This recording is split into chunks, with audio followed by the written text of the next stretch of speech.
All right, let's talk about the relationship between sexuality in the past and the present and future relationships. I got 3 movies off the top of my head I'm going to give to you.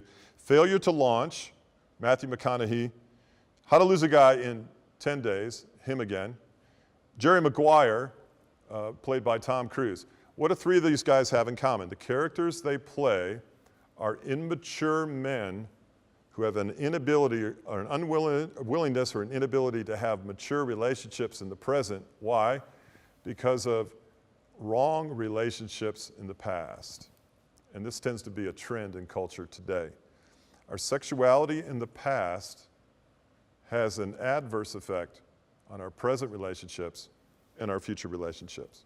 It is true, it's not what we intend, nor is what we want, but there is a relationship between sexual promiscuity and the depth of our relationships in the present. If there's not an intervention, if there's not a change, information will get you so far, transformation will go a much longer way. When we begin to give ourselves away, we have less to give in the future. Look at it that way.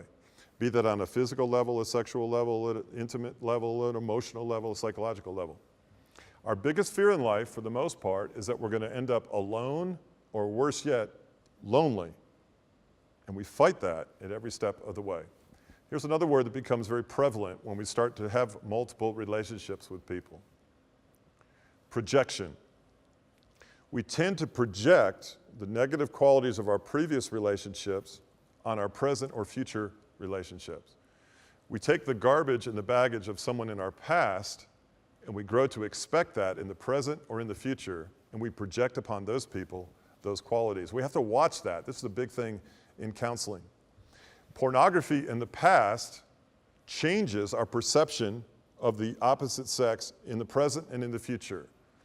A pornographic past and a saturation and immersion in pornography causes us to objectify other people, take not into consideration their feelings, their emotions, intimacy, secrets, trust factors, and we tend to possess people more because of pornography in human culture.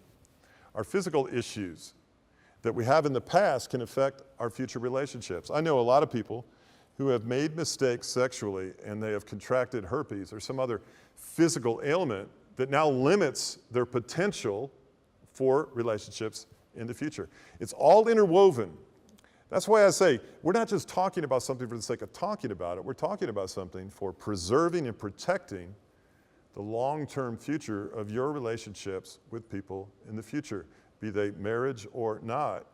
We are affected by our relationships one with another. Maybe you have friends that are caught up in this pattern. Let's think about ways you can help them, talk to them. Maybe you know yourself all too well, and you've got to have some intervention of some kind. You've got to have someone sit down and talk to you and start answering the questions. Why you do what you do? What's your motivation? And what are the effects of those choices that you're making in life?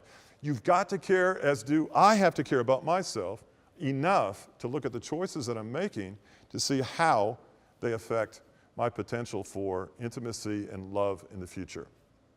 Remember Jerry Maguire. Remember Failure to Launch. Remember How to Lose a Guy in 10 Days. Is that you lacking the maturity to have the depth of a relationship in the present and in the future that you desperately want? How do we turn that around?